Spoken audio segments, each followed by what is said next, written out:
I like to start every day with a prayer. It gives me the strength I need for my work. Without prayer, I simply wouldn't be able to keep going. I need time to reflect.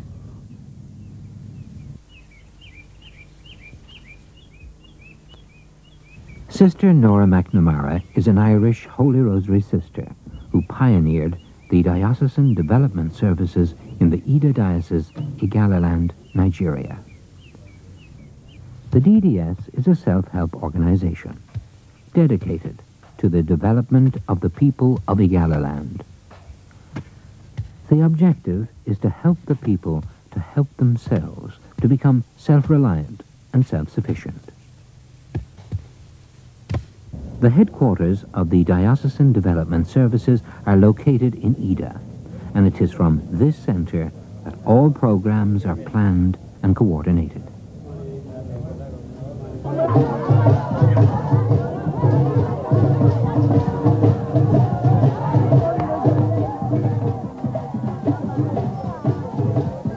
Igalaland has a population of over 1 million. Farming is the way of life for most people. The DDS is the only non-governmental organization in Igalaland that offers agricultural advice and assistance to farmers. The DDS is very sensitive to respect local traditions and practices. Using traditional farming methods and local practices as a starting point, programs are developed at the agricultural and technological level that is most beneficial to the farmers. Through a system of on-farm adaptive research, all new seeds, fertilizers, and farm chemicals are tested under local conditions for growth, yields, vigor, vitality, germination, and crop maturity. So because of the insect, the DDS goes about on-farm adaptive research in two ways. First, local farmers are involved in research projects. Research is often carried out on the farmer's own land. This ensures that new practices can be integrated into existing farming techniques, and it also allows for constant feedback between the DDS and the farming community. All problems brought by the farmers receive attention. The second method of on-farm adaptive research is on the DDS's own research farms. Specialist and more experimental projects can be conducted here. The research farms are also used as classrooms for instruction. Farmers come from far and wide to learn ways to improve crop yield and quality, to find ways to improve their soil, and to find solutions to the many problems they face every day. Staff give advice and training to farmers. They introduce them to new seeds and the proper use of fertilizers. They give instruction in seed and produce drying techniques and in the use of simple technology. In addition to agriculture, the DDS is involved in many activities, including primary health care, employment projects, training and youth programs, and the rehabilitation of the handicapped. As a consequence of this, the Ida office is always a hub of activity. A lot of organization and backup is needed to ensure that everyone who calls is helped. yes.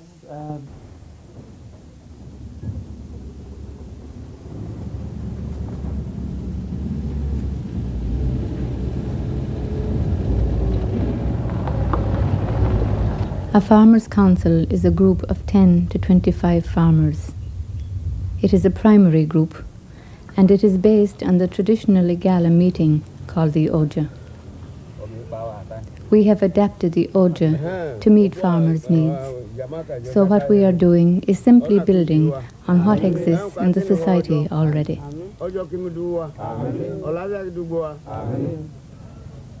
The affairs of all communities in Igalaland are regulated through traditional meetings called Oja. All Oja meetings start with the sharing of the kola nut. It is a traditional gesture of welcome and of thanks. At OJA meetings, community problems are discussed, work is assigned, and younger people are initiated into the decision-making process. The OJA has its own welfare system, and there is even a fund to donate money to needy members. Knowing that every developmental project has to start from where the people are and from what they know already, the DDS used the OJA as the basis for their Farmers' Council project. This project is the nucleus from which the DDS developed. Farmers in Igalaland have little money. When they needed money for new seeds or stock, they had to borrow at exorbitant interest rates. So, the DDS set up a formal saving scheme. The OJA was used as a basis, and ideas from the credit union system were introduced. It was agreed that a membership fee had to be paid by each group for the running of the organization. In this way, the concept and actuality of self-reliance was introduced at the very beginning. Funds were then obtained abroad to augment the savings of the farmer, and this became the revolving loan fund, which functions to this very day. Loans to farmers are based on how well the farmer saves and how well he works his land. Farmers are encouraged to take loans as late as possible to avoid unnecessary interest, while at the same time they are encouraged to keep their crops until they can get the best possible price. A measure of the success of this scheme is that 99.5% of all loans given are completely repaid. Farmers now improve the quantity and quality of their crops by using improved varieties of seeds and fertilizers purchased with a loan from the DDS. At present, there are over 1,000 farmer councils with approximately 10,000 paid-up members. Each member is in contact with 2 or 3 neighboring farmers with whom he shares and discusses new information.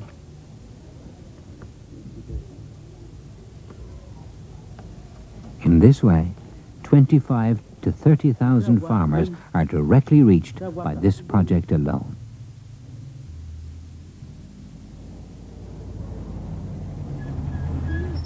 The seed multiplication farm has been developed because of the increasing demand from the farmers for improved varieties.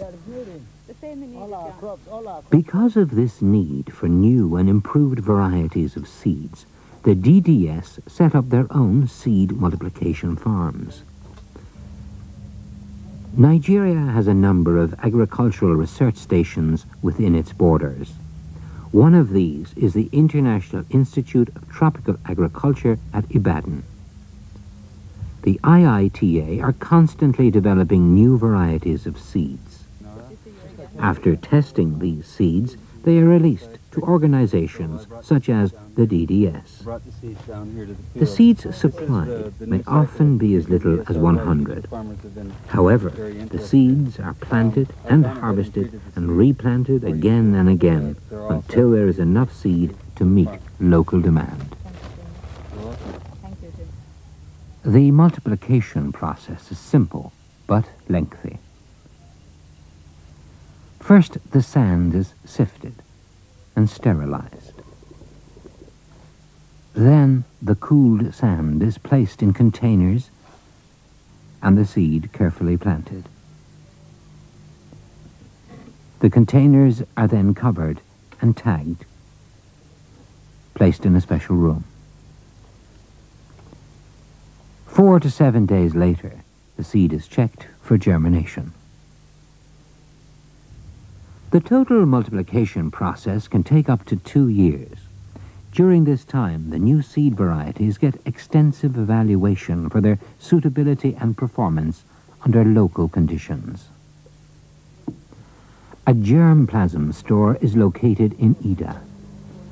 This is a store where the DDS keeps all seeds, old, new, and rejected. Seeds have to contain less than 15% moisture in order to store well. Moisture content is found by using a moisture meter. Seeds are also regularly tested for vigor, germination, vitality and viability. In this way, the seeds released to farmers can be guaranteed to germinate. No seed is discarded, for there may come a time when a rejected seed could be of great value. All local seeds and near local seeds are collected and stored here. Seed multiplication farms are vital because they ensure an adequate supply of tested and proven seeds for future harvests. They are also a major factor in combating famine. A reoccurring farming problem throughout the region is the intermittent availability of fertilizers. The DDS, with the cooperation of the farmer councils, purchase large quantities of fertilizers when they are available. The fertilizers are stored and then distributed to farmers when needed. Also distributed in this way are many necessary herbicides and pesticides. These farming aids are only used by farmers under the direct supervision of staff. None of the chemicals are released to farmers without consultation and detailed training. Security and safety are constantly monitored. The DDS has an extensive network of local agricultural advisors who live in villages throughout the region. This allows for yield results and other important information to be returned to headquarters for ongoing evaluation. This program has been so successful that some senior advisors have established their own farming businesses. One of these advisors is John Ochimana. John lives in an outstation near Amani and is in the process of establishing his own seed multiplication farm. Setting up a multiplication farm is a major undertaking. First, the land has to be cleared, then contour ridges made. To get the work done quickly and in time for planting, neighbors and friends all help.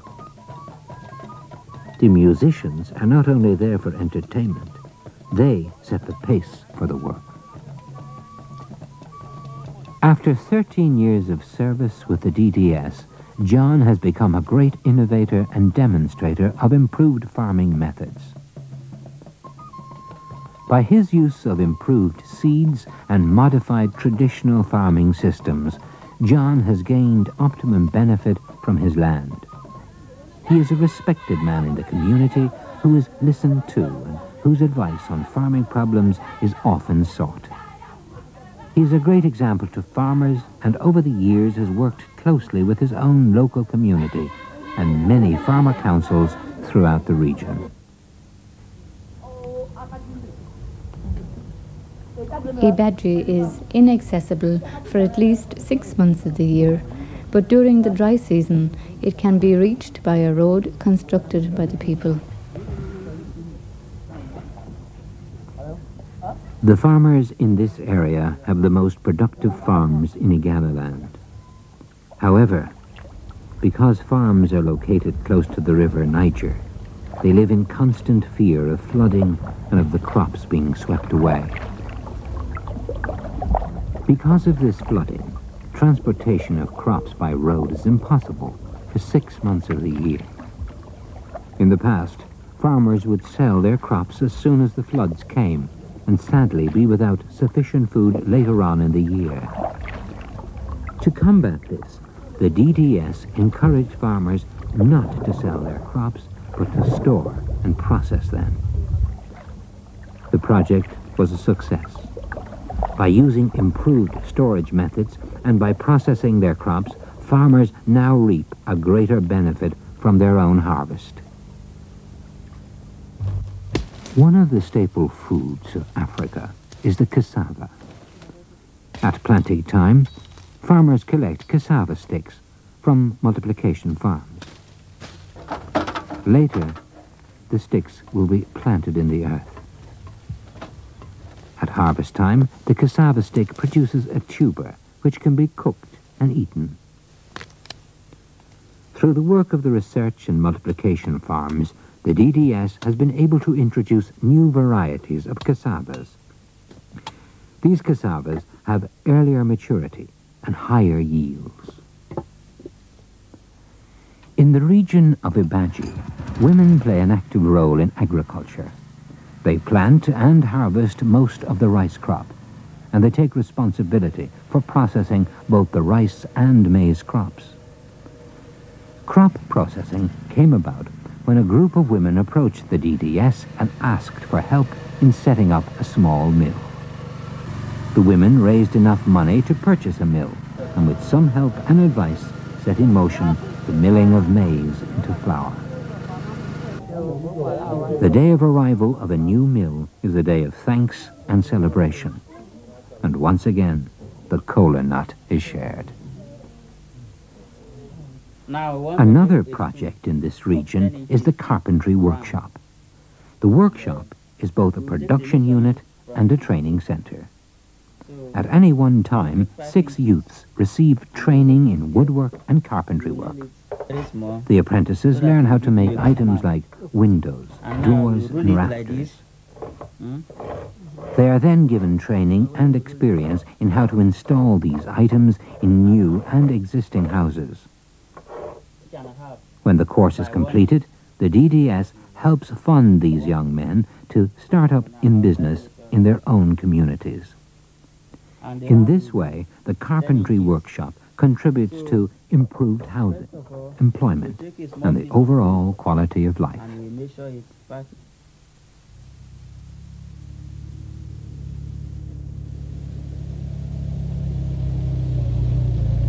One of the most distressing factors in Nigeria at the moment is the very high level of unemployment.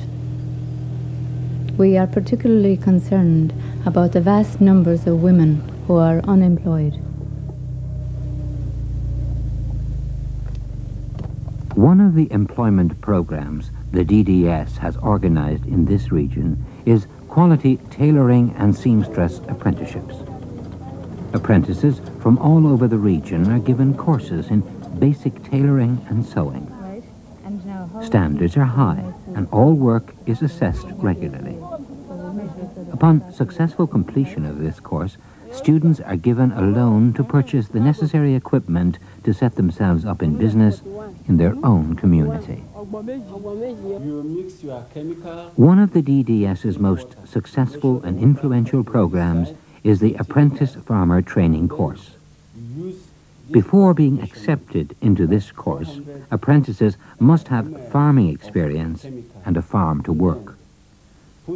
It is a one-year intensive program that covers all aspects of farming, and it uses the extensive facilities and staff of the DDS.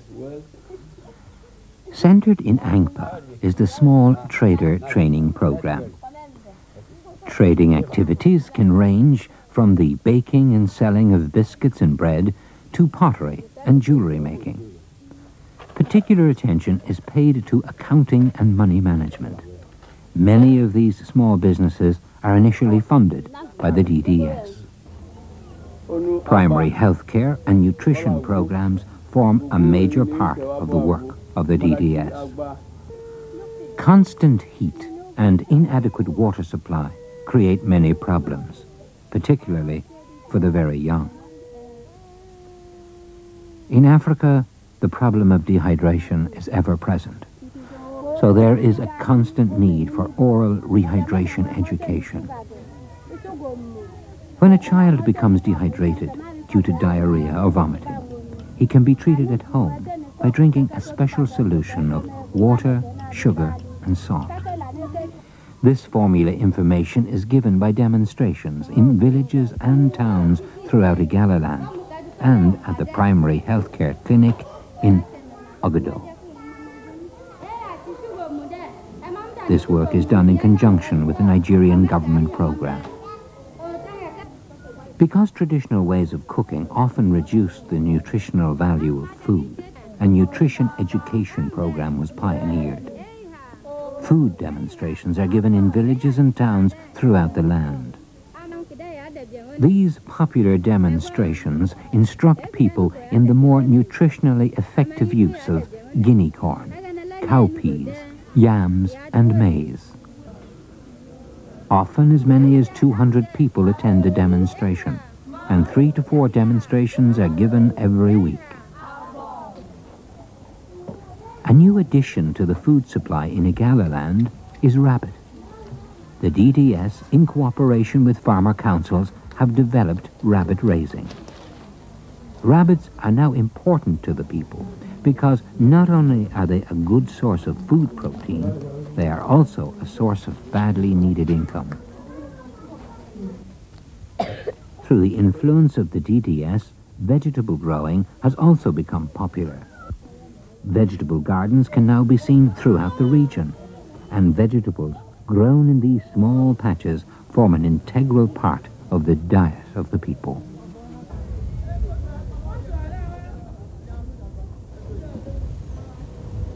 When the team goes out to the village and find people who are in need of hospitalization, they bring them to the hospital where they are treated. The hospital in Ayangba has been upgraded from a clinic to full hospital status. It now has a full complement of doctors, staff, and equipment. The DDS's involvement has been to procure the grants and finances necessary to equip and staff this modern hospital. Included in the primary health care program is an antenatal program. This program has a two-pronged approach. First, the education of parents through the nutrition program, and secondly, through a child care program. This program pays particular attention to children in need of special care. The success of this program is evidenced in the healthy phases of these premature twins. Care, attention, and a little assistance at the right time can save many a young life. Of particular concern is the care and rehabilitation of physically handicapped children and adults. Many children are referred for treatment to centers and hospitals throughout the state. Therapy and treatment is funded by the DDS. This program gives new hope and meaning to both children and parents. Handicapped adults, too, are cared for and retrained to find a useful and productive place in society. Primary health care is incomplete without an adequate water supply. In most villages in Igalaland, water has to be purchased, and water rationing is a fact of everyday life. The DDS has embarked on projects to provide water wherever possible. A measure of the importance of water can be evidenced in the fact that this expensive water system was largely financed by the local community. The opening and blessing of this completed water project is a day of great importance and celebration. Throughout Igalaland, other water projects are in various stages of completion, due in large part to the research and development of the DDS's Water Projects Scheme. Village chiefs organize and facilitate primary health care programs at local level. Without their active support and cooperation, little progress could be made. The work of the DDS is vital, necessary, and important. However, its continued success must now be the responsibility of local personnel who are qualified, trained, and committed. So it's up to us. Meantime, there is work to be done. The rehabilitation program for the handicapped must be continued. The youth employment project needs further development. A water project needs attention. Meetings must be attended. But then, that's next week's work.